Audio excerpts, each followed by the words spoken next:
Siapa orang ini? Dialah Umar bin Abdul Aziz rahimahullahu ta'ala. Umar kedua setelah Umar bin Khattab radhiyallahu anhu. Ma'asyiral muslimin yang dimuliakan Allah Azza wa Jalla, Allah Subhanahu wa ta'ala setiap 100 tahun sekali akan membangkitkan orang yang akan memperbaharui agamanya.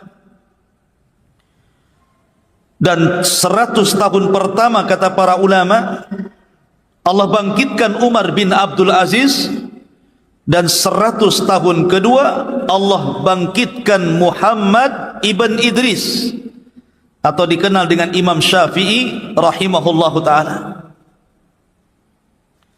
Siapa Umar bin Abdul Aziz ini? Kenapa begitu fenomenal namanya? 2 tahun lebih berkuasa, tidak ada orang miskin satu negara. Bagaimana caranya? Ma'asyiral muslimin yang dimuliakan Allah Azza wa Jalla, kita akan cerita nasabnya dulu. Siapa Umar bin Abdul Aziz? Umar bin Abdul Aziz kunyahnya adalah Abu Hafsin. Umar bin Abdul Aziz ibn Marwan ibn Hakam ibn Abil As ibn Umayyah ibn Abdi Syamsi ibn Abdil Manaf, dan begitu seterusnya. Adapun ayahnya adalah Abdul Aziz ibn Marwan ibn Hakam, termasuk dari para pemimpin terbaik dari Bani Umayyah. Dulu ayahnya itu menjadi gubernur Mesir 20 tahun di zaman kekuasaan Abdul Malik ibn Marwan. Adapun ibunya Abdul Aziz, Umar bin Abdul Aziz ini namanya Ummu Asim. Kunyahnya namanya Laila bintu Asim ibn Umar ibn al-Khattab. Jadi ibunya itu keturunan Umar ibn Khattab. Ada satu kisah dari kisah Laila bintu Asim ibn Umar ibn al-Khattab ini. Jadi suatu ketika di zaman Amirul Mukminin Umar ibn al-Khattab, Umar ini sedang mengadakan jalan-jalan malam, melihat orang-orang miskin apa yang dihajatkan mereka. Mungkin bahasa kitanya belusukan, tapi malam-malam bukan siang-siang, dan tidak bawa wartawan. Kemudian dia melihat satu tenda, yang lain mati, karena bagaimanapun lampu itu disediakan pemerintah. Tidak sembarang menghidupkan lampu kecuali ada hajat. Jadi ada satu tenda itu masih nyala. Maka Umar bin Khattab kemudian mendekati tenda itu. Rupanya dalam tenda itu ada percakapan 2 wanita, seorang ibu dan puterinya.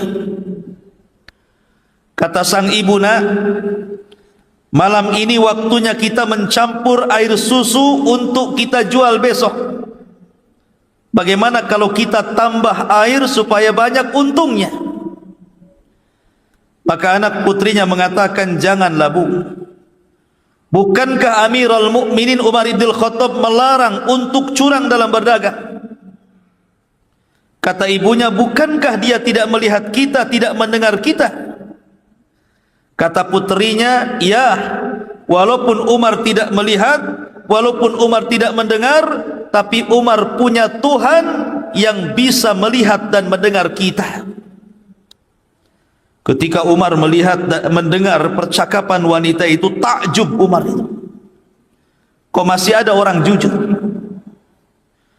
Kalau di masa Umar saja orang jujur itu membuat takjub, artinya kejujuran itu sudah hampir langka di zaman itu.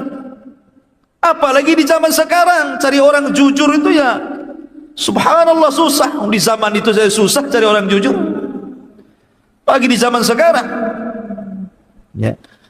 Maka Umar pun tertarik dengan gadis itu. Pulang dia, dikumpulkan putra-putranya, ada Abdullah bin Umar, ada Asim ibn Umar dan yang lainnya. Kata Umar ibn Khattab, siapa di antara kalian yang siap menikah? Di sana ada wanita yang top markotop, mungkin bahasa kitanya, ya. Akhirnya kemudian bangkitlah Asim ibn Umar, saya wahai abi. Maka dilamarkanlah oleh Umar wanita itu, menikahlah akhirnya dengan Asim putra Umar ibn Khattab. Dari Asim putra Umar ibn Khattab menikah dengan wanita yang jujur itu, lahirlah seorang anak wanita namanya Laila. Laila inilah ibunda daripada Umar bin Abdul Aziz. Laila putri Asim ini menikah dengan Abdul Aziz. Maka dari pernikahan ini lahir Umar bin Abdul Aziz. Bahkan Umar bin Khattab radhiyallahu anhu suatu ketika pernah bermimpi. Umar bermimpi, dan mimpinya orang soleh beda dengan mimpi kita. Jadi dalam bermimpinya itu Umar melihat bahwa ada dari keturunannya yang luka, sebagian yang luka dalam wajahnya. Ciri-cirinya itu ada luka dalam wajahnya. Kemudian dia melihat dalam mimpinya bahwa di antara cucu cicitnya yang nanti ini, yang ada tanda di wajahnya karena luka itu, akan menjadi khalifah, menegakkan keadilan ketika menyebarnya kezaliman. Itu sudah dimimpikan oleh Umar bin Khattab. Di antara cucu cicitnya itu nanti akan ada yang akan menegakkan keadilan di tengah-tengah kezaliman merajalela, dan cirinya ada luka di wajahnya, sujah. Jadi Umar bin Abdul Aziz ini sudah dimimpikan oleh Umar bin Khattab radhiyallahu anhu. Ma'asyiral muslimin yang dimuliakan Allah Azza wa Jalla, Umar bin Abdul Aziz dia adalah seorang yang di masa kecil suka dengan ilmu. Jadi Umar bin Abdul Aziz itu dia suka dengan ulama, karena dia masih berjumpa dengan para sahabat Rasul dan para tabi'in, kibarut tabi'in seperti Sa'id ibn Musayyib dan sahabat-sahabat yang lainnya, karena memang pamannya juga sahabat, Abdullah bin Umar. Jadi suatu ketika dia ngomong sama ibunya, Umar bin Abdul Aziz kecil ini, apa kata dia? Dia mengatakan kepada ibunya, saya ingin seperti pamanku. Dia ngomong sama ibunya, Bu, saya ingin seperti pamanku. Ana uhibbu an akuna mithla khali. Saya ingin seperti pamanku. Maksudnya siapa pamannya? Abdullah bin Umar. Dan Abdullah bin Umar itu seorang yang faqih, ulamanya sahabat. Kata ibunya mengatakan, enggak usahlah, kamu enggak mungkin kayak dia, kata. Jadi ibunya sudah ini dulu, ciut dulu, enggak mungkin kamu kayak dia itu. Harusnya kan tidak seperti itu ya. Kalau ahli-ahli pendidikan kan, kalau ada anak menginginkan sebuah kebaikan harusnya didorong kan. Kata ibunya, enggak usahlah, kok enggak mungkin kayak dia, kata. Tapi dengan berjalannya waktu, ketika ayahnya Abdul Aziz kemudian di zaman Abdul Malik ibn Marwan itu diangkat menjadi gubernur Mesir, maka seluruh keluarganya diboyong ke Mesir. Tapi ketika itu Abdullah bin Umar meminta agar Umar bin Abdul Aziz kecil itu jangan dibawa, biar dia sama saya, katanya. Dari situlah maka Umar bin Abdul Aziz sejak kecil sudah bersama sahabat Abdullah bin Umar, pamannya, dan belajar. Bahkan sudah hafal Quran sebelum balik. Dan dicintakan dengan ilmu dan ulama. Makanya kemudian Umar bin Abdul Aziz ini tumbuh menjadi seorang ulama besar, bahkan dimasukkan dalam deretan fuqaha tabi'in, ahli fikihnya para tabi'in. Umar bin Abdul Aziz ini luar biasa. Ma'asyiral muslimin yang dimuliakan Allah Azza wa Jalla, di antaranya adalah bagaimana talabatul ilminya Umar bin Abdul Aziz ini dijelaskan. Di antara guru-guru beliau adalah dari kalangan tabi'in seperti Sa'id ibn Musayyib. Sa'id ibn Musayyib ini yang menikah dengan salah satu putri Abu Hurairah, dan dia menjadi pemimpin para tabi'in. Kemudian juga dia belajar kepada Ubaidillah ibn Abdullah ibn Utbah ibn Mas'ud radhiyallahu anhu, dan juga banyak kalangan sahabat dan para tabi'in yang diambil ilmunya, sehingga lambat laun akhirnya Umar bin Abdul Aziz menjadi ulama besar. Bahkan dikatakan di antara guru-gurunya 30 lebih dari kalangan para sahabat Nabi sallallahu alaihi wasallam dan 25 dari kalangan para tabi'in. Jadi banyak guru-gurunya, dan dia menjadi ulama besar di zamannya. Taib, saya tidak akan memperpanjang tentang nasab beliau. Saya ingin langsung kepada inti apa yang kita bicarakan pada malam hari ini.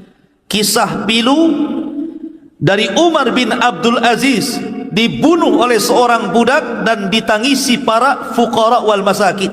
Itu temanya. Sebab kalau kita ambil semua kisah beliau, tidak cukup mungkin 5 atau 6 pertemuan, terlampau banyak. Kisah beliau ini banyak dicatat para ulama karena menakjubkan kisahnya. Ma'asyiral muslimin yang dimuliakan Allah Azza wa Jalla, di antaranya adalah salah satu penggalan kisahnya adalah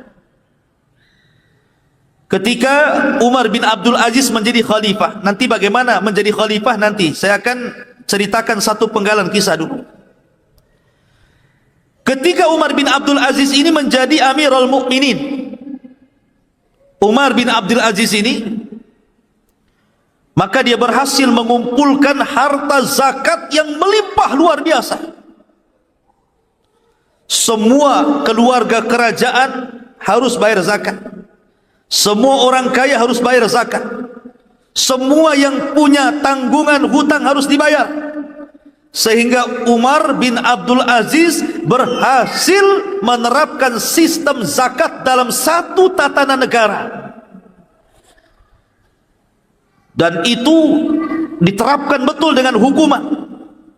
Akhirnya banyak orang-orang kaya, para pejabat, para pemimpin, akhirnya mereka menyerahkan harta-harta zakat mereka dan dikumpulkan di Baitul Mal. Kemudian ketika itu Umar bin Abdul Aziz memanggil para karyawannya, pengepul zakat itu, dan mengatakan, anfiquha 'alal fuqara, ambil harta di Baitul Mal, infakkan, cari orang fakir, kasih zakat mereka. Jangan ada satupun orang yang fakir yang tidak kebagian zakat. Cari orang fakir miskin dimanapun berada, kasih zakatnya. Maka bergeraklah pasukan amil zakat ini mencari orang-orang fakir dan miskin, sehingga tidak ada satupun fakir dan miskin kecuali mendapatkan sedekah dan zakat dari Baitul Mal. Anehnya hartanya masih ada, dah habis. Kemudian dilaporkan kepada Umar bin Abdul Aziz, harta masih melimpah wahai Amirul Mukminin.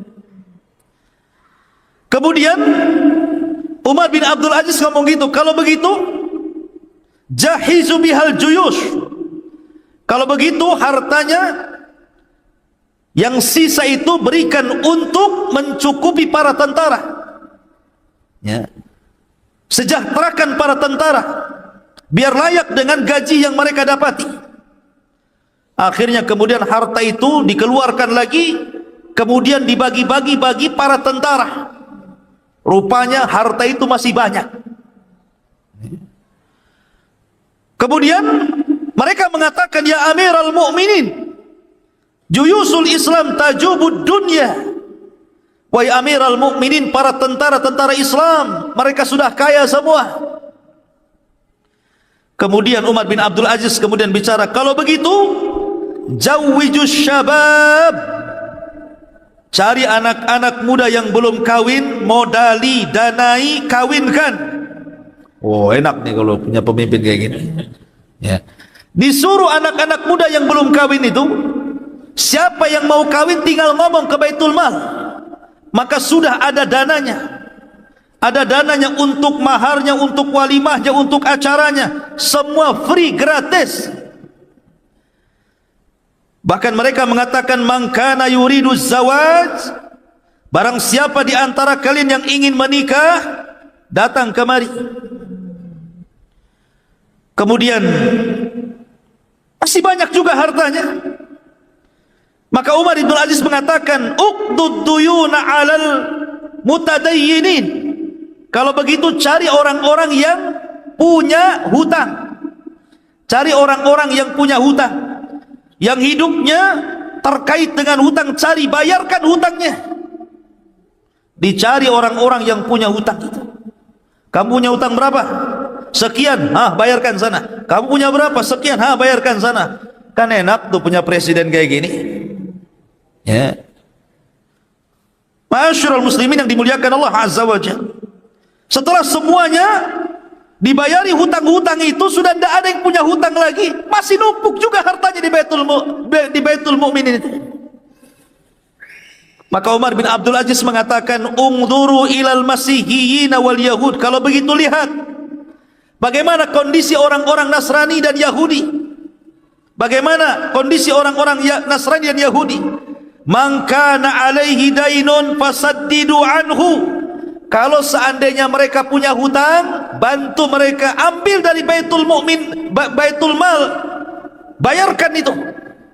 Carinya orang Yahudi, orang Nasrani yang punya hutang. Kamu punya hutang berapa? Sekian. Nih bayarkan sana. Sampai kepada Nasrani Yahudi merasa senang dengan kepemimpinan Umar bin Abdul Aziz. Sampai ketika sudah semuanya, sudah orang miskin sudah dinafkahi, orang yang punya hutang sudah dibayarkan, para tentara sudah dicukupkan, orang-orang kafir juga dibantu, sudah nggak ada lagi, tapi harta masih banyak. Maka Umar bin Abdul Aziz mengatakan, kalau begitu belikan uang dari Baitul Mal itu, biji-biji gandum, sebarkan di gunung-gunung, agar jangan orang mengatakan bahwa burung-burungnya Bani Umayyah kelaparan. Sampai kepada burung diperhatikan, ikhwan. Begitulah Amirul Mukminin Umar bin Abdul Aziz. Ya. Makanya Umar bin Abdul Aziz itu seorang khalifah yang tidak pernah dilahirkan di zamannya, dan tidak pernah ada orang yang diwafatkan setelahnya. Satu-satunya orang kayak gitu itu. Tidak ada lagi orang yang dilahirkan seperti dia, dan setelah wafat tidak ada lagi orang yang persis seperti dia. Satu-satunya produk langka ini, Umar bin Abdul Aziz rahimahullahu ta'ala. Ma'asyiral muslimin yang dimuliakan Allah Azza wa Jalla, bagaimana kisahnya dia jadi khalifah? Suatu ketika, ikhwatu fiddin, kita tahu bahwa ada terjadi khilaf, ya. Apakah dia lahir di Mesir, apakah dia lahir di Madinah? Pendapat yang kuat berdasarkan pendapat Imam Zahabi rahimahullahu ta'ala, bahwa beliau lahir di Madinah Al-Munawwarah, tinggal di situ, ngapal Quran di situ, belajar di situ kepada para ulama, karena di zamannya masih melimpah para sahabat dan para tabi'in yang sangat mulia. Ma'asyiral muslimin yang dimuliakan Allah Azza wa Jalla, suatu ketika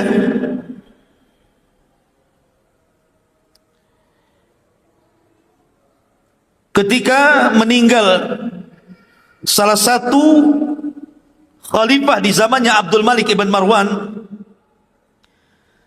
ketika itu kita tahu bahwa Khalifah Abdul Malik ibn Marwan itu sangat menyukai Umar bin Abdul Aziz. Khalifah Abdul Malik Ibn Marwan itu suka dengan Umar bin Abdul Aziz karena memang paham agama, seorang ulama, walaupun masih budak tapi banyak ilmunya. Akhirnya kemudian dia pun diangkat untuk menjadi salah satu gubernur di daerah yang masih kecil, ya, di daerah yang masih kecil dijadikan gubernur di situ. Lah terkadang ikhwatu fillah muliakan Allah Azza wa Jalla, dia selalu mengirim surat kepada khalifah, yang inti surat itu selalu mengingatkan khalifah. Di antaranya adalah amma ba'du inna qara'in wa kullukum mas'ul an ra'iyatih Allahu la ilaha illahu la yajma'annakum ila yaumil qiyamati la raiba fih wa man asdaqu minallahi haditha. Isi suratnya, sesungguhnya engkau pemimpin wahai khalifah, dan engkau akan dimintai pertanggungjawabannya di hadapan Allah. Allah tidak ada sesembahan yang berhak disembah kecuali Dia.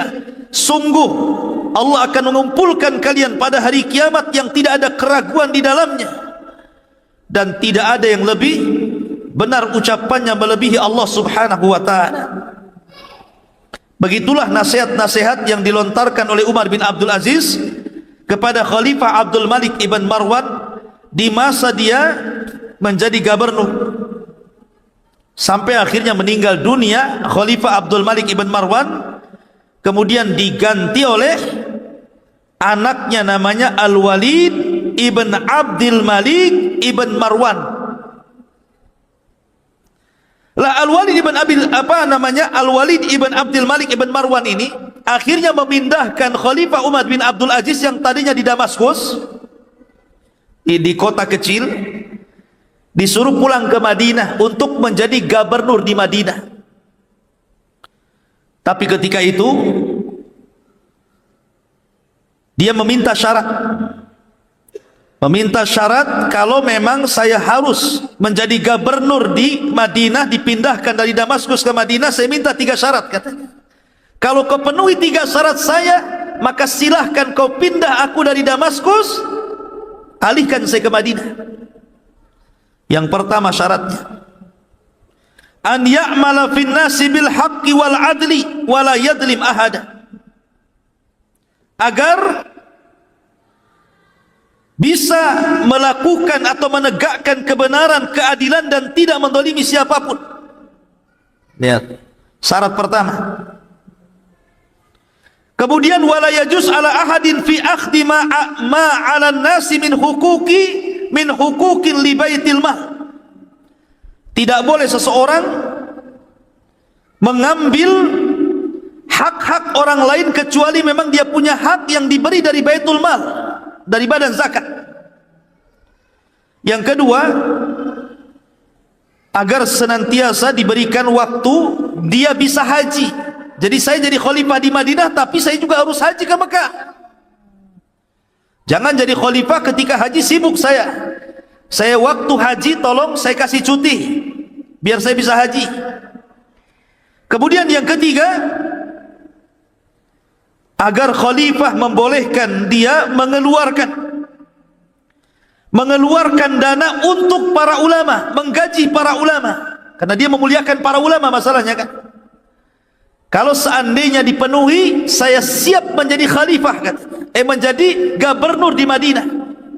Akhirnya Khalifah Al-Walid Ibn Abdul Malik kemudian menyetujui, dipindahlah Umar bin Abdul Aziz dari Suriah ke mana? Ke Madinah.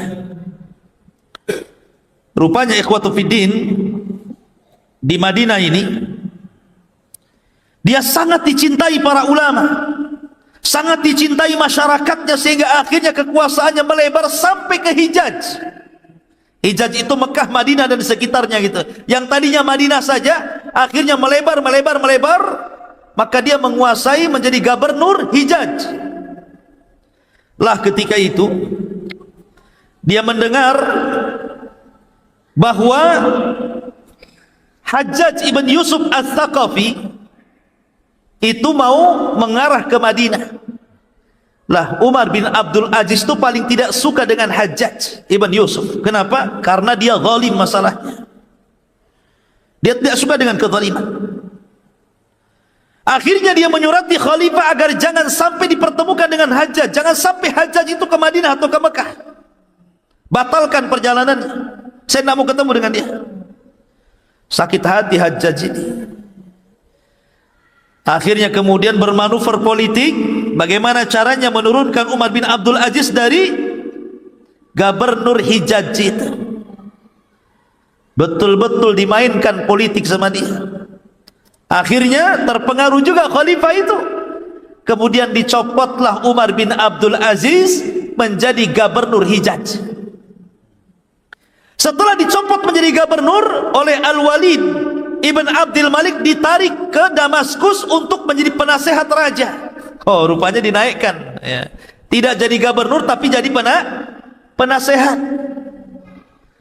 Tim penasehat raja, khalifah. Lah kedekatan itulah akhirnya ketika Al-Walid Ibn Abdul Malik ini semakin dekat dengan Umar bin Abdul Aziz, mendapatkan nasihat, tausiah, wejangan gitu ya. Akhirnya kemudian dia pun banyak terpengaruh dengan Umar bin Abdul Aziz, sampai akhirnya Allah takdirkan Al-Walid Ibn Abdul Malik meninggal, kemudian kekuasaan jatuh kepada saudaranya Sulaiman bin Abdul Malik Ibn Marwan. Lah di masa Sulaiman inilah, Sulaiman itu juga sangat memuliakan Umar bin Abdul Aziz. Sangat memuliakan sekali. Sampai ada satu kisah ketika keduanya berada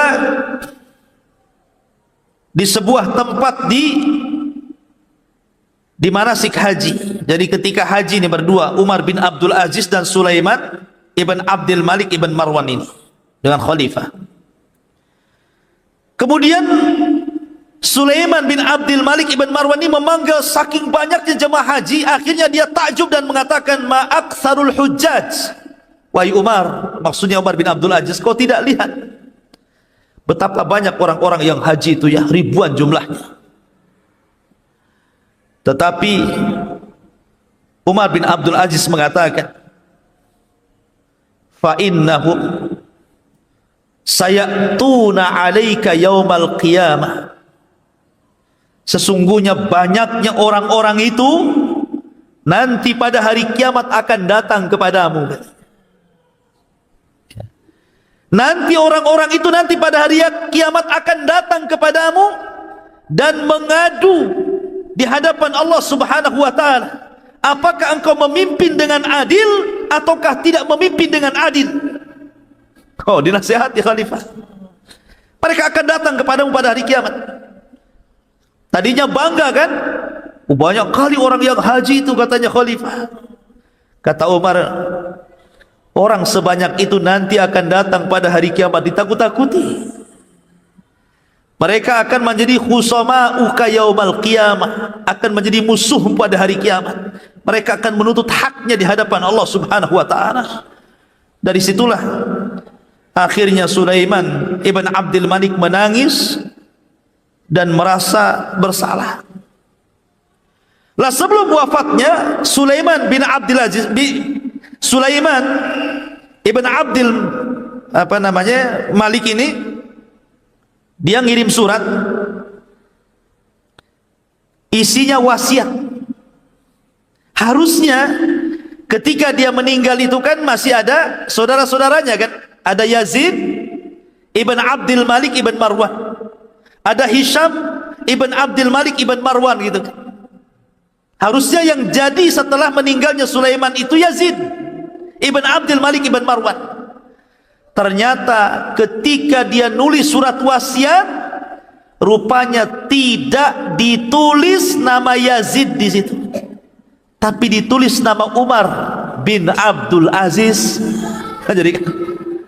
Jadi sebelum wafatnya dia nulis surat, nanti kalau saya meninggal, Maka kekuasaan ini saya berikan kepada Umar bin Abdul Aziz. Dengarkan, taati perintahnya karena dia khalifah kalian. Maka betul-betul ketika meninggal dunia, dibuka surat wasiatnya. Aku sudah mewasiatkan kepada orang setelahku yang pantas menjadi khalifah. Dialah Umar bin Abdul Aziz. Maka dengarkan dan taati perintahnya. Jadi justru saudara-saudaranya tidak menjadi, harusnya kan saudaranya tuh. Ini kenapa orang lain? Karena Sulaiman bin Abdul Malik ibn Marwan tahu karakter-karakter saudaranya kan. Nih kalau saudaranya jadi raja masalah nih. Makanya kemudian dia takut di hadapan Allah. Dipilihnya Umar bin Abdul Aziz menggantikan Sulaiman putra daripada Abdul Malik ibn Marwan. Coba anak-anak ya, jangan ribut ya. Ada satu kisah yang menarik ikhwan. Ketika di permulaan beliau menjadi khalifah, ketika dia mendengar bahwa telah datang wasiat dari Sulaiman bin Abdul Malik ibn Marwan bahwa ketika dia meninggal Umar bin Abdul Aziz harus jadi khalifah, dia tidak pernah keluar dari masjid. Tidak pernah keluar dari masjid. Dia ketakutan dengan wasiat itu. Sehingga kemudian dia pun menolak untuk dibaiat. Dia menolak untuk dibaiat. Sampai-sampai setelah kemudian dia mendapatkan kabar, apa kata beliau di hadapan manusia ini? Ketika dia mendapatkan kabar bahwa dia sudah diwasiati untuk menjadi khalifah sepeninggal Sulaiman, dia pun mengatakan,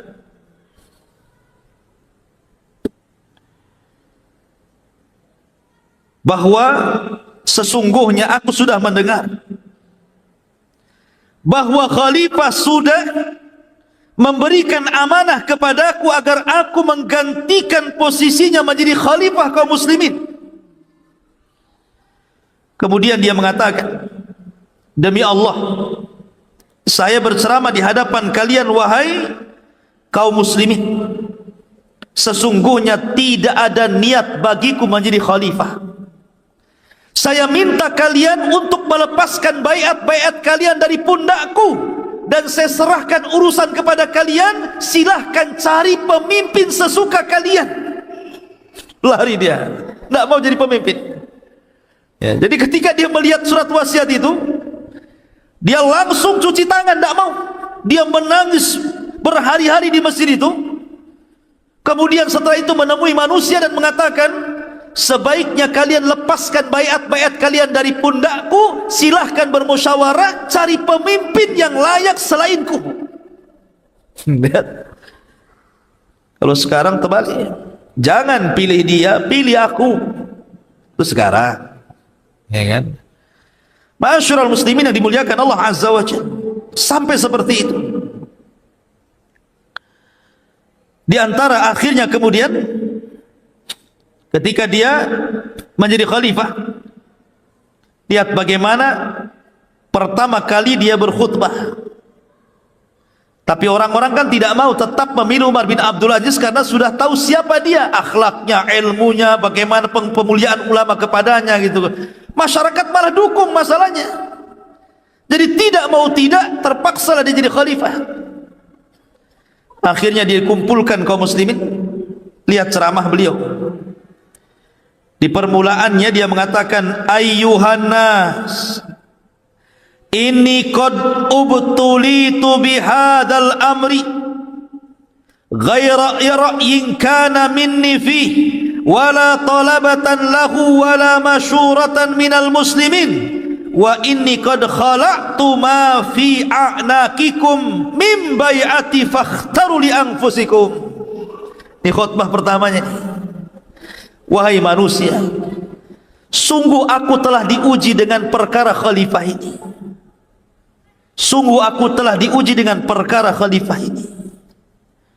Kenapa aku dipilih tanpa ada ideku, tanpa ada musyawarah dari kaum muslimin, tanpa ada permintaan dariku. Sesungguhnya aku melepaskan kekhilafahan dari pundakku, berkumpullah kalian, silahkan pilih pemimpin sesuka kalian. Kemudian di ujung ceramahnya Rasulullah dia mengatakan, Umar bin Abdul Aziz, ayyuhan nas, man ata Allah wajabat ta'atuhu, wa man asallah fala ta'ata lahu, ati'uni fima ata'tullah wa asaitu fa idza asaitullaha fala ta'ata li alaikum. Wahai manusia, barang siapa yang taat kepada Allah wajib ditaati orang itu. Barang siapa yang bermaksiat kepada Allah jangan ditaati orang itu. Maka taatilah kepadaku. Jikalau aku berada di atas ketaatan kepada Allah, maka jangan pernah kalian taat kepadaku jikalau aku bermaksiat kepada Allah subhanahu wa ta'ala. Lihat, memang betul-betul khulafaur rasyidin ikhwan menegakkan syariat Islam ala minhajin nubuwah. Umar bin Abdul Aziz, makanya ada sebagian para ulama, Umar bin Abdul Aziz itu adalah Imam Mahdi yang ditunggu-tunggu. Imam Mahdi yang ditunggu-tunggu. Walaupun pendapat ini berdasarkan takwil dan dilemahkan para ulama, tapi ada ulama yang mengatakan seperti itu, bahwa fase-fase itu sudah lewat. Kan ada fase nubuah, ada fase mulkun warahmah, ada fase mulkun adud, ada fase mulkun jabarut, gitu ya. Itu sudah lewat, ditutup dengan Umar bin Abdul Aziz, tinggal nunggu kiamat aja. Itu ada sebagian ulama pendapat seperti itu. Tapi ini pendapat ini dibantah oleh para ulama bahwa Imam Mahdi bukan Umar bin Abdul Aziz, tapi nanti di akhir zaman. Tapi dengan adanya yang sebagian ulama mengatakan seperti itu, memang betul-betul dia menegakkan keadilan di tengah-tengah ketika itu menyebar kezaliman. Karena ciri-ciri Imam Mahdi itu apa? Menyebarkan keadilan di tengah-tengah tersebarnya kezaliman, kan itu. Ma'asyiral muslimin yang dimuliakan Allah. Baik, saya akan bercerita beberapa kisah yang menarik sepanjang dia menjadi khalifah. Ma'asyiral muslimin yang dimuliakan Allah subhanahu wa ta'ala, ketika dia awal jadi khalifah, dia pun kemudian disuruh untuk memilih, apakah engkau akan tinggal di istana, karena sebentar lagi akan banyak delegasi-delegasi dari daerah-daerah yang akan mengucapkan selamat engkau jadi khalifah, atau engkau akan tinggal di mana? Kata para pejabat ini untuk memuliakan khalifah, kau mau di mana? Sebaiknya kau pindah, bawa keluargamu, boyong ke istana. Karena sebentar lagi akan banyak delegasi-delegasi dari daerah-daerah yang akan mengucapkan sebagai khalifah dirimu. Tapi Umar bin Abdul Aziz tidak mau. Dia malah pulang ke rumah lamanya. Ke rumah lamanya dia balik. Tidak mau tinggal di istana dia. Dia rumahnya rumah dari rumah jelek, rumah buruk gitu kan. Tidak mau dia tinggal di istana. Bayangkan, waraknya luar biasa, zuhudnya luar biasa. Maka kemudian ketika itu dia pun pulang dan menemui istrinya. Apa kata dia? Ini pertama kali dia ngomong sama istrinya. Wah istriku, ukhayyiruka bi amrayni. Aku berikan kau dua pilihan. Kau serahkan seluruh emas, seluruh perak, seluruh perhiasan, seluruh hartamu ke Baitul Mal, atau jangan pernah kau hidup bersama aku. Istri daripada Umar bin Abdul Aziz ini putri khalifah. Dia putri khalifah. Ya. Bayangkan, dia saudara daripada orang-orang yang akan jadi khalifah, Al-Walid, Sulaiman, Yazid, itu saudara-saudaranya. Dan dia anak satu-satunya perempuan anak khalifah yang dinikahi Umar bin Abdul Aziz. Tentu namanya anak khalifah kan kaya raya, banyak emas, banyak apa-apa kan. Tapi kata Umar bin Abdul Aziz, semenjak dia jadi khalifah, dia minta sama istrinya, keluarkan emasmu, mana perakmu, mana perhiasanmu, ayo sini, saya akan masukkan ke Baitul Mal. Kata istrinya, "Wahai suamiku, bukankah kerajaan ini milik bapakku?" katanya. Milik Abdul Malik ibn Marwah. "Bukankah kerajaan ini milik bapakku?" Kata Umar bin Abdul Aziz, "Man qala laki hadha?" Siapa yang ngomong ini milik bapakmu? Katanya. Kerajaan ini bukan milik bapakmu, tapi kerajaan ini milik manusia, milik masyarakat. Bukan gitu. Subhanallah. Akhirnya ya dia milih suaminya, hartanya habis, diambili semua, dimasukkan ke Baitul Mal, sehingga tidak tersisa kecuali hanya pakaian beberapa helai yang sudah buruk. Hidupnya sederhana. Setelah itu kemudian mulailah dia nyasar kepada kerabat-kerabat kerajaan. Dia nyasar kepada kerabat-kerabat kerajaan, kepada saudara-saudara, anak-anak dari paman-pamannya yang masih kerabat-kerabat dan keluarga kerajaan, dikumpulkan dan dikatakan, "Kalian semua, man kana lahu iqaran wala ardan wala malan falyati ila baitil mal." Siapa di antara kalian yang punya harta, punya tanah, punya perhiasan, punya dunia, tolong datang ke Baitul Mal, saya akan hitung zakat kalian.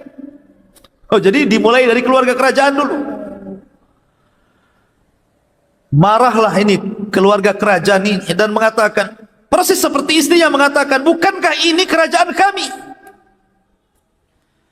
Maka Umar bin Abdul Aziz mengatakan, "Siapa bilang ini kerajaan keluarga kalian? Ini kerajaan manusia. Keluarkan. Mana zakat-zakat kalian? Mana harta-harta kalian?" Subhanallah, dibuat miskin orang-orang itu. Orang-orang kaya itu dibuat miskin betul-betul sama Umar bin Abdul Aziz. Jadi yang dulunya mereka nggak pernah zakat, dihitung zakatnya. Berapa tahun kau tak bayar zakat? Berapa tahun kamu tak bayar zakat? Mana zakat ternakmu, mana zakat tanimu, dihitung semuanya. Akhirnya ikhwata fiddin, apa enggak bankrupt nih orang? Betul-betul bankrupt. Akhirnya ketika mereka pun hidupnya sudah susah karena hartanya diambil dan dimasukkan Baitul Mal, mereka pun datang kepada Umar bin Abdul Aziz dan mengatakan, "Ya Amirul Mukminin, kami sudah tidak punya harta lagi, harta kami sudah engkau ambil. Tolonglah berikan kepada kami gaji bulanan. Sudahlah, saya makan gaji bulanan sudah cukup. Berapalah kau kasih kepada kami?" Kata Umar bin Abdul Aziz, "Kalau engkau ingin dapat gaji kerja, kau kerja dulu baru kau dibayar. Persis seperti yang lain. Tidak ada anggota kerajaan nganggur tiba-tiba tiap bulan dapat gaji. Kerja." Bayangkan, ditekannya betul-betul. Ya. Akhirnya kemudian, setelah kemudian orang-orang kaya dari anak-anak pamannya kerabat kerajaan, mulai dia nyasar ke orang-orang kaya yang ada di luar sana. Dikumpulkan orang-orang kaya itu, semua dikumpulkan. Mana zakat kalian? Sini. Setelah dikumpulkan dan diambil semua zakatnya orang-orang kaya itu, memang betul-betul dia terapkan zakat betul. Baru setelah tidak ada orang kaya kecuali diambil zakatnya, baru dipanggil orang miskin. Siapa yang pernah didolimi oleh orang kaya? Siapa di antara kalian yang pernah didolimi orang kaya? Siapa di antara kalian yang pernah diambil hartanya, diambil tanahnya, diambil sawahnya, diambil kendaraannya, diambil binatangnya? Sini. Coba bayangkan. Akhirnya satu-satu, saya didolimi si anu, saya didolimi si anu, saya didolimi si anu. Memang betul-betul hukum ditegakkan di sini.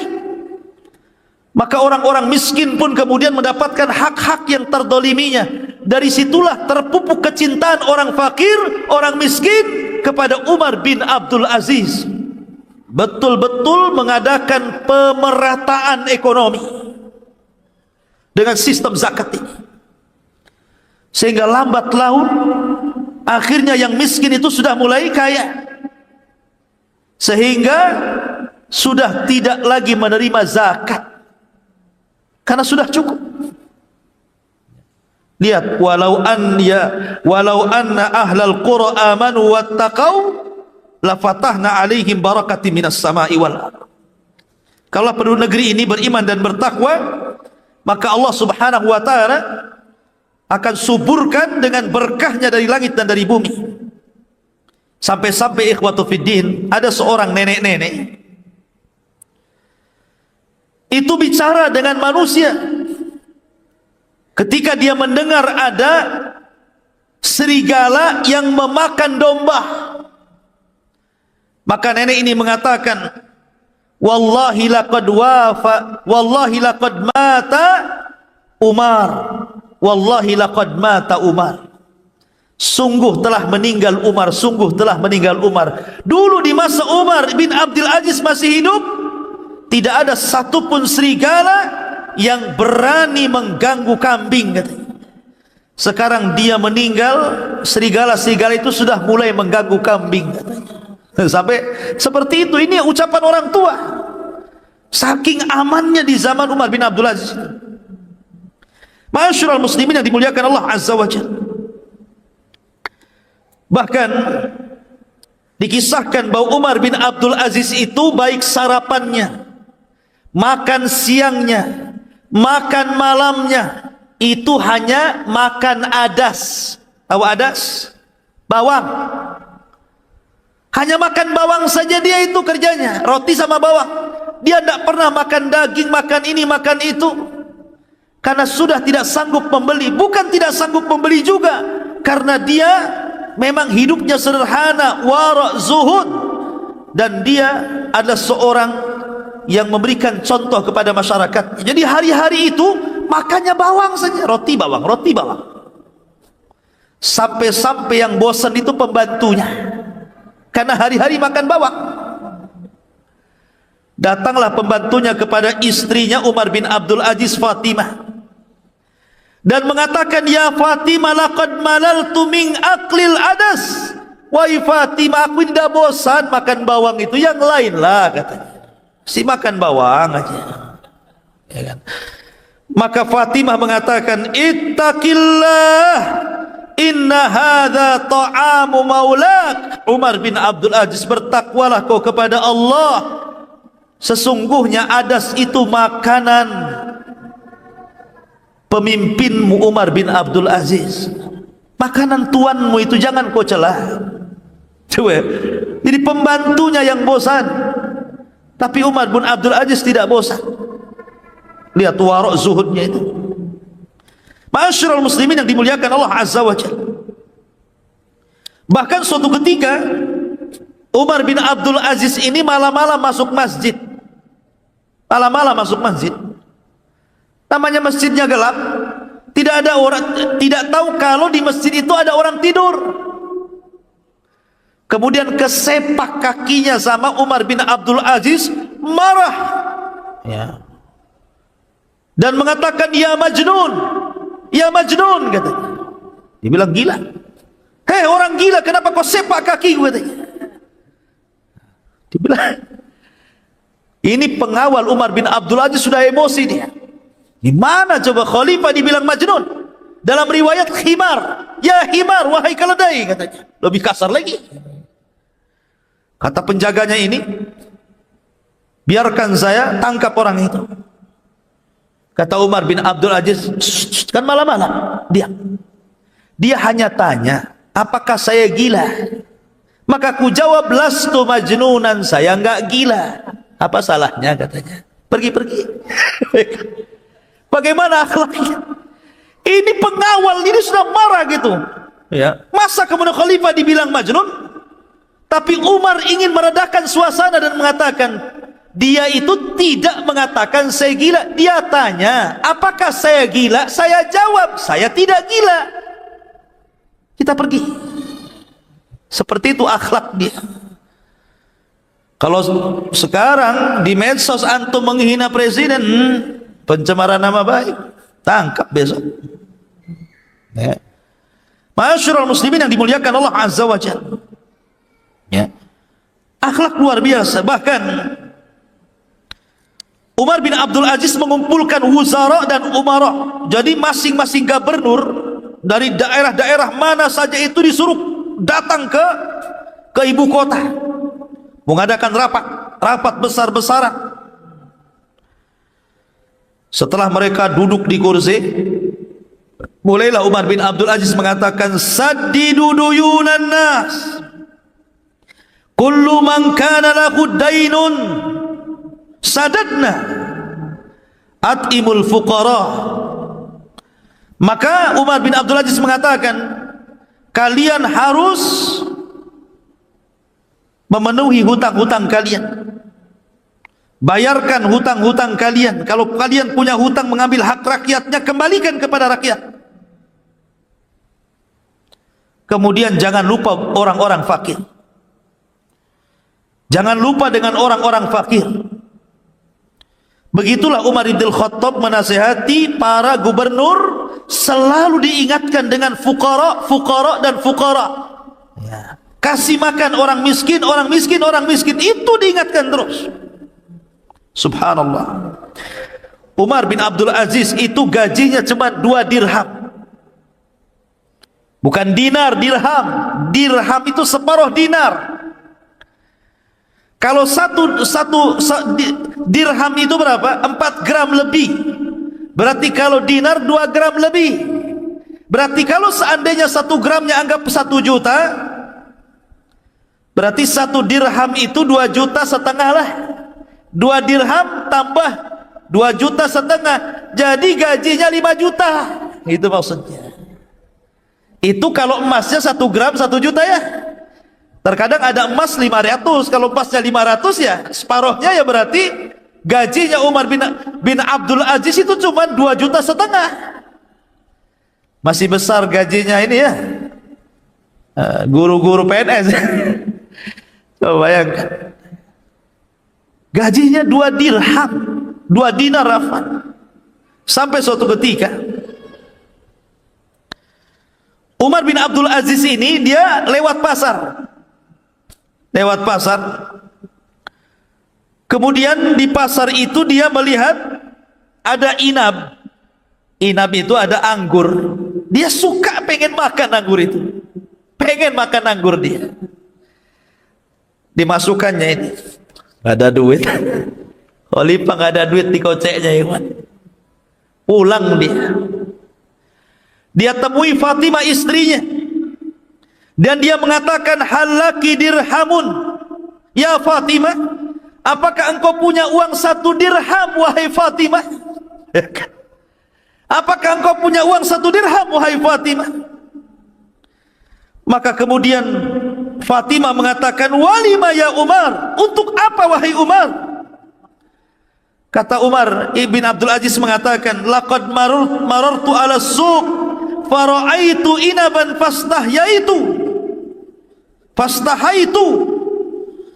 Aku tadi lewat di pasar, rupanya aku melihat ada inab, ada anggur, aku pengen membelinya tapi tak ada duit. Kemudian Fatimah mengatakan, ya Umar, anta amiral mu'minin wa la yujad fi baitika dirhamun wahid. Kata Fatimah, wahai Umar, engkau suamiku, engkau ini pemimpin kaum muslimin. Masa di rumahmu tidak ada uang 1 dirham? Masa di rumahmu tidak ada uang 1 dirham? Maka lihat jawabannya. Kata Umar bin Abdul Aziz, hadza ahwanu alayya min mu'alajati ahwali yaumul qiyamah. Dengan aku tidak punya uang 1 dirham di rumah, ini lebih ringan bagiku daripada kelak uang-uang itu akan mempertanyakan diriku pada hari kiamat. Subhanallah, dia ya. Sampai nggak jadi beli anggur karena nggak punya uang. Padahal kalau dia ke pasar minta saja pasti dikasih. Dia Amirul Mukminin. Dia Amirul Mukminin. Dia minta anggur, masa nggak dikasih? Tapi lihat bagaimana zuhud waraknya. Sampai dia itu punya anak kecil. Umar bin Abdul Aziz ini punya anak kecil. Ada rombongan membawa buah-buahan tufah. Tufah itu apa? Apel. Dari perkebunan apel datang beberapa karung gitu ya, untuk diserahkan ke Baitul Mal. Lewat pula di depan rumah Amirul Mukminin. Anak kecil nih, anaknya Amirul Mukminin Umar bin Abdul Aziz ini tidak pernah melihat tufah, tidak pernah melihat apel itu. Jadi kepengen. Coba, anak-anak orang miskin sudah biasa makan apel. Ini anak Amirul Mukminin lihat apel saja aneh gitu kan. Luar biasa ini kan, susahnya ini. Jadi ketika melihat ada orang bawa rombongan bawa apel ini, anak ini lari. Kemudian hampir mengambil, namanya anak-anak belum berakal. Karena ingin kepengennya itu apel itu dikejarnya tufah itu. Setelah kemudian berhasil gitu, dan penjaga pun dia tahu ini anak Amirul Mukminin, tidak berani mencegah lah kan begitu. Anak khalifah udah di tangan itu satu apel itu dan hampir dimakan. Tiba-tiba datang bapaknya Umar bin Abdul Aziz, dipegang tangannya, jangan dimakan.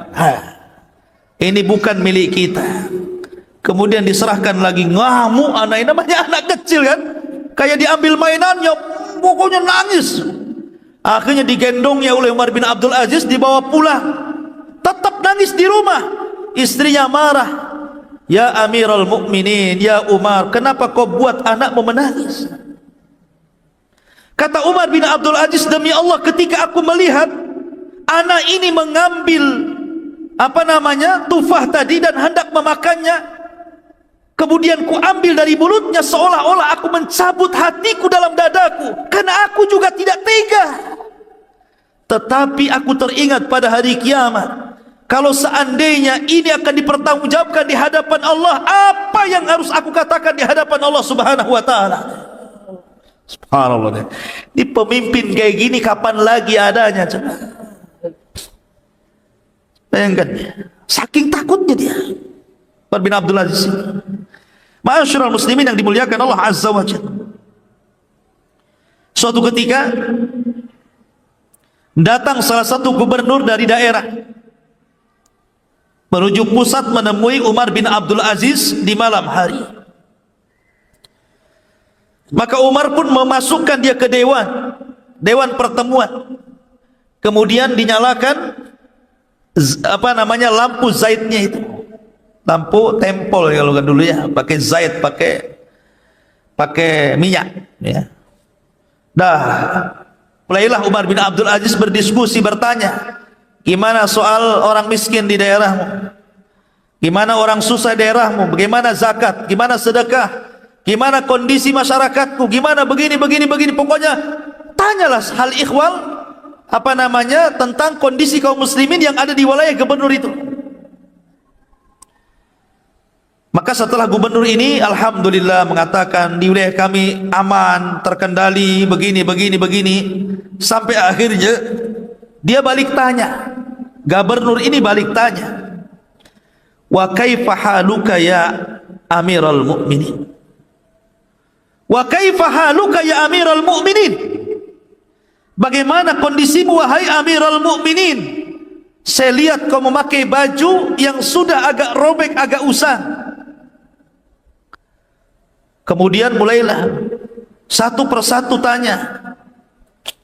Kata Umar bin Abdul Aziz, tunggu ya, saya tidak akan jawab dulu pertanyaanmu, tunggu dulu sebentar.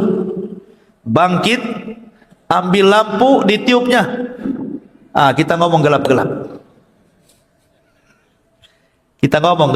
Tadi apa kamu nanya soal saya? Jadi gubernur mengatakan, kenapa kau padamkan lampu? Lima atfa'tal asyiraj, kenapa kau padamkan lampu? Jadi kita gelap-gelap lah jadinya. Kata Umar bin Abdul Aziz, kalau kau tanya soal aku, berarti ini pertanyaan pribadi, nggak ada kaitan dengan negara. Lampu itu milik negara. Tapi kalau kau bertanya soal rakyatku, soal bangsaku, soal negaraku, soal zakat, soal fuqara, soal miskin, ku hidupkan. Karena ini memang urusan negara dan lampu itu milik negara. Bayangkan coba. Ada khalifah kayak gini gara-gara lampu. Sampai ketika datang hadiah. Nih Umar bin Abdul Aziz dikasih hadiah berupa minyak wangi. Minyak wangi yang sangat harum sekali. Ketika itu datang minyak wangi, tiba-tiba serbannya ditutupkan ke mulutnya. Pokoknya jangan sampai mencium itu. Kata Muzahim, ya Amirul Mukminin, bukankah minyak wangi itu untuk diambil harum-harumnya? Karena tidak mungkin dimakan, tidak mungkin diminum. Kenapa kau tutup? Kata Umar bin Abdul Aziz, justru karena itu saya belum jelas ini minyak wangi ini hadiah untukku atau untuk negara, diserahkan ke Baitul Mal. Kalau seandainya ini diserahkan ke Baitul Mal, aku sudah menciumnya padahal aku tidak berhak menciumnya. Karena ini milik masyarakat, bukan milikku. Bayangkan kan? Katanya Muzahim, bukankah enggak diminum, enggak dimakan? Justru itu minyak wangi itu yang memang di mana-mana enggak diminum, enggak dimakan, manfaatnya dicium kan begitu kan? Akhirnya tetap dia tidak mau mencium minyak wangi, ditutupnya pakai serban ini. Sampai akhirnya masukkan ke Baitul Mal. Masukkan dia ke Baitul Mal. Seperti itu ikhwatu fiddin Umar bin Abdul Aziz. Ma'asyiral muslimin yang dimuliakan Allah Azza wa Jalla. Sampai suatu ketika Umar bin Abdul Aziz ini suatu ketika sholat malam di rumahnya. Ketika dia sholat, lewatlah kepada ayat-ayat tentang azab, tentang neraka. Tiba-tiba dia nangis. Ketika dia nangis, istrinya ikut nangis yang mendengarkannya. Ketika istrinya nangis, anaknya ikut nangis karena melihat ibunya menangis. Ketika tetangganya mendengar bahwa di rumah Umar bin Abdul Aziz ada tangisan, ikut menangis dia. Kemudian tetangganya mendengar tetangga ini menangis, ikut menangis. Tetangga ini ikut menangis. Satu desa menangis. Karena tangisan Umar bin Abdul Aziz, bayangkan. Nular tangisannya juga. Seperti itu Umar bin Abdul Aziz pengaruhnya kepada masyarakat itu. Sampai-sampai suatu ketika dia keluar dari masjid, dia meminta kepada para sahabatnya, isbikuni, duluan bahasa kitanya, isbikuni, duluan. Sahabatnya mengatakan, walima ya Amirul Mukminin, kenapa, ada apa ini? Sudah duluan saja, saya belakangan. Akhirnya kemudian dia mengambil baglahnya, mengambil kendaraannya, himarnya, dan tidak menuju rumahnya, tapi dibelokkan menuju kuburan. Tengah malam menuju kuburan. Kemudian dia duduk di kuburan itu. Kemudian dia berbincang-bincang di kubur, memanggil-manggil orang-orang yang ada di kubur itu, dan mengatakan, ya ayyuhal mauta, madza fa'alta bin nas? Wahai orang-orang yang sudah meninggal, apa yang kau lakukan dulu kepada manusia di masa hidupmu? Kemudian yunadi, dia pun berteriak, ainal mu'azzam wa ainal muhtaqar. Aku sudah tidak bisa membedakan lagi mana kuburan orang mulia, mana kuburan orang yang dihinakan. Kemudian dia membaca ayat, ma aghna anni maliyah halaka anni sultaniyah. Duhai kiranya kekuasaan yang kubanggakan tidak ada nilainya kalau aku sudah masuk ke liang lahat. Duhai harta yang selama ini kubangga-banggakan pun, apalah gunanya kalau aku sampai masuk ke dalamnya. Begitulah renungan kuburan membuat dia menangis. Ma'asyiral muslimin yang dimuliakan Allah Azza wa Jalla. Kemudian kisah yang menarik juga. Suatu ketika datang anaknya yang perempuan itu kepada Umar bin Abdul Aziz, menangis gara-gara tidak punya pakaian. Saya kira anak antum banyak pakaiannya, sehari bisa ganti 3 kali ya. Ini anak perempuan Umar bin Abdul Aziz tidak punya pakaian kecuali 1. Dia ngomong sama bapaknya Umar bin Abdul Aziz, seraya menangis. Sehingga Umar mengatakan, lima tabki, kenapa anda menangis? Qalat, maka anaknya mengatakan, ya abata, inna thawbi mutazahiqan, sesungguhnya pakaianku banyak robeknya, maka belikanlah pakaian untukmu. Kata Umar bin Abdul Aziz, dia memanggil pembantunya, Muzahim, sini, kemarin saya pernah menyobek selimut. Itu bekas sobekan selimut di mana tuh? Di mana itu bekas sobekan selimut saya yang kemarin saya sobek-sobek itu? Katanya pembantunya, ada wahai Amirul Mukminin. Ah, kau ambil lagi, kau jahit, buatkan pakaian untuk anakku, katanya. Sobek, tinggal beli saja padahal kan. Disuruh kainkan yang bekas sobek-sobek itu, disuruh dijahit, buatkan pakaian, buatkan untuk anakku, katanya. Subhanallah, sampai seperti itu. Sampai ada orang miskin datang dari jauh mendengar keadilannya Umar bin Abdul Aziz. Siapa yang meminta kepadanya tidak akan ditolak, pasti diberi dan dikasih dari Baitul Mal. Datang dia dari jauh, dia belum kebagian. Dia bertanya, mana rumahnya khalifah? Oh, di sana tuh, di sana tuh. Berangkat dia. Ketika masuk ke rumah khalifah, keluar lagi dia, nggak bawa apa-apa. Orang-orang pun bertanya, kenapa kau tidak mendapatkan apapun dari khalifah? Maka orang ini mengatakan, memang aku nggak minta. Kenapa kau nggak minta? Aku malu, kondisiku jauh lebih mulia dibandingkan dia. Orang miskin nggak jadi minta, itu loh, baik kan? Nggak jadi minta nih orang miskin ini. Masuk rumah Umar bin Abdul Aziz, keluar lagi. Mana barang yang kau minta? Memang aku tak minta, ya tak bawa barang. Kenapa kau tak minta? Aku malu, katanya. Aku masih lebih baik hidupku daripada dia. Lihat, hanya di zaman Umar bin Abdul Aziz orang miskin tak jadi minta. Gitu ya. Karena khalifahnya lebih miskin, begitu ya. Seperti itulah kondisi Umar bin Abdul Aziz. Makanya wajar kalau ada sebagian mengatakan itulah Imam Mahdi sesungguhnya, kan. Walaupun pendapat ini lemah. Ma'asyiral muslimin yang dimuliakan Allah Azza wa Jalla. Akhirnya kita langsung saja karena sudah lewat jam 9. Bagaimana wafatnya? Namanya orang baik, ikhwatu fiddin. Imam yang adil itu tidak lepas daripada musuh-musuh yang banyak. Orang yang baik itu pasti banyak musuhnya. Apalagi dia seorang khalifah.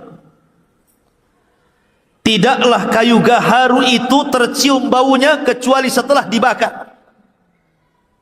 Maknanya apa? Terkadang dengan banyaknya musuh itu menunjukkan kualitas orang itu. Ya. Orang baik itu pasti dimusuhi orang. Dan setelah meninggal baru diketahui kebaikannya. Lah, disitulah anak-anak daripada Abdul Malik ibn Marwan.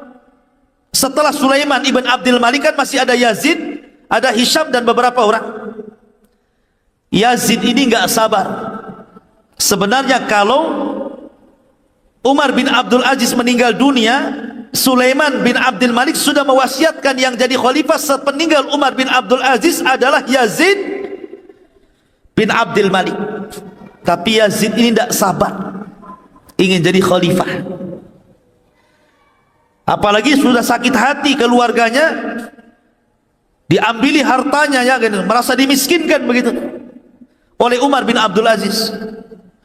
Makanya dia menyuruh salah satu budaknya, kau letakkan racun pada makanan Amirul Mukminin Khalifah Umar bin Abdul Aziz. Sebagai imbalannya, ku beri kau 1000 dinar. Yang kedua, kau kumerdekakan kalau berhasil. 1000 dinar, banyak 1000 dinar. Dan kau jadi orang merdeka. Pengecut dengan cara meracun. Maka betul-betul gulam ini, budak ini akhirnya berusaha untuk memasukkan racun ke makanannya dan berhasil. Sampai Amirul Mukminin disangka kena sihir. Disangka kena sihir. Ketika ditanya, ada apa engkau wahai Amirul Mukminin, kau terbaring sudah terlalu lama. Hal anta mashur, apakah engkau terkena sihir? Maka Umar bin Abdul Aziz mengatakan, tidak. Bahkan aku telah diracun dan aku tahu siapa yang meracunku. Aku tahu siapa yang telah meracunku, bayangkan. Kemudian akhirnya sebelum dia meninggal dunia, dia panggil orang yang meracunnya. Dia tidak kasih tahu siapa orang yang meracunnya. Dia sendiri yang tahu siapa yang meracunnya. Dia minta kepada pembantunya agar jangan diberitahu siapapun tentang siapa yang meracunnya dan siapa yang memerintahkannya. Dia hanya minta kepada pembantunya sebelum dia wafat, tolong panggilkan orang yang meracun aku itu. Kata pembantunya, siapa wahai khalifah? Si Anu bin Anu. Dipanggil orang budak itu, ditangkap, dipanggil. Kemudian dihadapkan di hadapan Umar bin Abdul Aziz.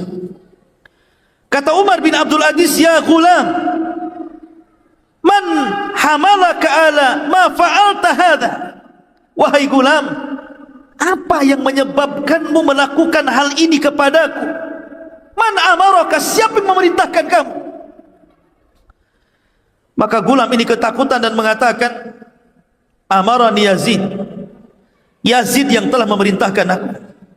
Yazid ibn Abdul Malik. Kemudian Umar bin Abdul Aziz mengatakan, wa bima, dengan apa kau dapat imbalan? Bi alfi dinar wa yu'tiquni, karena aku akan mendapatkan imbalan 1000 dinar dan dia berjanji akan memerdekakan aku. Maka itu Umar bin Abdul Aziz ini lagi mau mati nih. Dia mengatakan kepada pengawalnya, ambil yang 1000 dinar itu, ambil, rebut, masukkan ke Baitul Mal, masukkan ke Baitul Mal. Dan kamu yang sudah meracunku, ku maafkan kamu. Uhrub, pergi kamu. La yaraka ahad, jangan sampai siapapun melihat kamu kemudian kau akan ditangkap dan dibunuh. Kau harus pergi sekarang, sudah ku maafkan, tapi jangan dilihat orang bahwa kau yang telah meracun aku. Ini sudah ketahuan, harusnya kan ditangkap, kan diadili gitu. Tidak, dimaafkan. Suruh pergi, jangan tahu siapapun bahwa kau yang meracunku, dan jangan diberitahu bahwa Yazid yang telah meracunku. Mulianya akhlak Umar bin Abdul Aziz, ya kawan. Nufusul udhama la tataghayyar, kata para ulama. Jiwanya orang besar itu tidak pernah berubah, dari dulu pemaaf dan akan senantiasa pemaaf. Begitulah nufusul udhama. Jiwanya orang mulia itu tidak pernah berubah, mereka akan sama. Ya, ma'asyiral muslimin, sampai akhirnya ketika Umar bin Abdul Aziz betul-betul meninggal di Himsa, di Suriah sana, maka banyak orang-orang miskin yang menangis, para fuqara menangis, anak-anak menangis seolah-olah menjadi anak-anak yatim, wanita-wanita menangis seolah-olah jadi janda, orang-orang fakir dan miskin menangis seolah-olah tidak ada lagi yang memberi makan mereka. Satu dunia menangis. Sampai-sampai Raja Rum, Raja Romawi, Malikur Rum, orang kafir, ketika mendengar meninggalnya Umar bin Abdul Aziz, apa katanya? Laqad matal yaum malikun adil la yushbihu adluhu fi wujudihi ahadun. Sungguh hari ini telah meninggal seorang raja yang sangat adil, yang tidak ada semisalnya di alam semesta ini. Ini pengakuan Malikur Rum tentang keadilan Umar bin Abdul Aziz di zamannya. Ma'asyiral muslimin yang dimuliakan Allah Azza wa Jalla. Sehingga ketika dia kemudian mengumpulkan anak-anaknya untuk tarikah harta warisan, sampai-sampai dikatakan kepada Umar bin Abdul Aziz, afala tatruk li ahlika syai'an ya Amirul Mukminin? Kenapa kau tidak tinggalkan harta yang banyak untuk keluarga wahai Amirul Mukminin sebagai warisan?